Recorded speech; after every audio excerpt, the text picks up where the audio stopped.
Good morning, everybody. A little bit late this morning, but it's all right. 9 a.m., June 27th, Pacific time. Um, let's talk about what your pet needs and if you're doing too much or too little for them.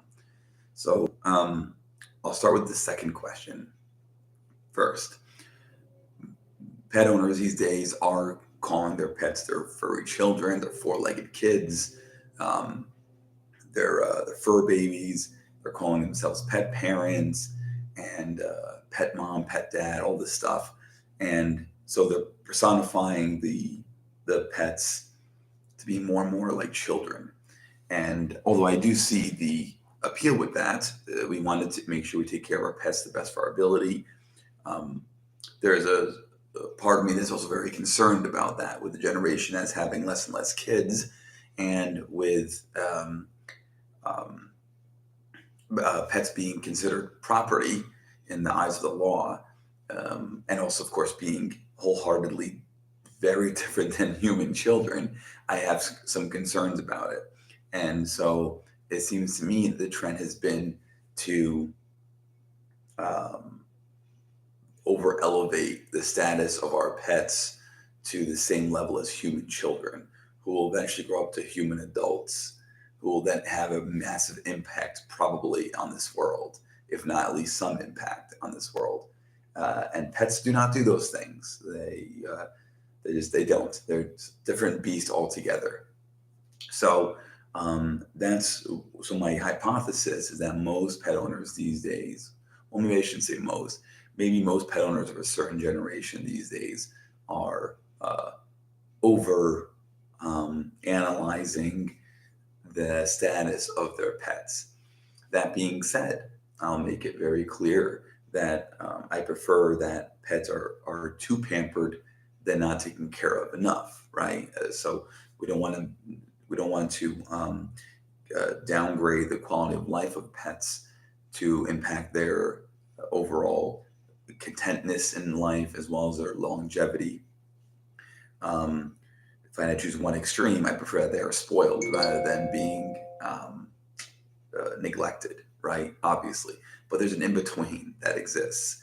And the goal of this discussion this morning will be to discuss kind of what that goal ought to be. What does your pet really need to get by, and then is everything else kind of superfluous? So now to address the first question of what does your pet actually need? If you think about it as in its most basic sense, these are domesticated animals. They are still animals, right? Descendants of wolves in the case of dogs, and um, they, well, they are still animals, but they are domesticated, meaning that they, for the most part, rely on human intervention to survive, to have access to their basic necessities. It also means that they have a personality profile that lends itself to uh, um, living, cohabitating with human beings. So you are generally speaking not worried about your dog attacking you for its next meal while you're asleep, right? You expect your pet to not eliminate in the house or to destroy the furniture.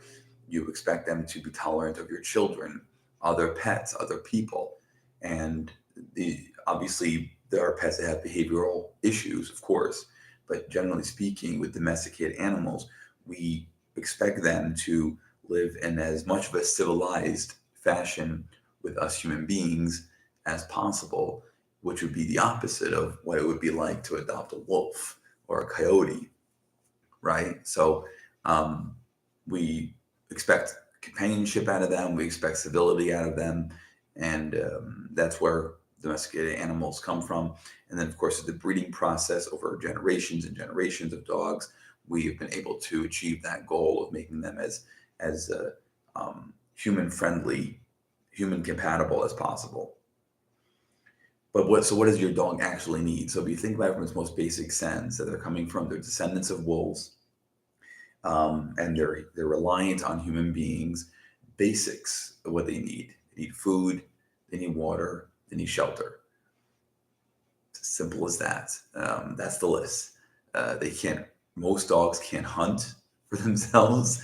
They don't know how to. They haven't been taught. They don't have the instincts for it. Some do, of course. Some do. Lots of dogs are hunters and what have you. But your typical pug, your Shih Tzu, your Chihuahua, these dogs are not going to go out hunting squirrels and deer. So they need us to survive. Water, obviously, water. You will, you, a person or an animal, will die of lack of access to water before they will lack of access to food. So water is vital, of course. And again, although dogs would probably figure out a way to find water out and about, it's not always a guarantee. I live in Las Vegas. It's dry, it's desert, and so they need water and then shelter from the elements. Some dogs are made for rough elements. The Alaskan breeds like Malamutes and Huskies handle the winter weather, whereas you can probably see how dogs like Greyhounds or Pit Bulls may be pretty okay adapted for hot, arid weather.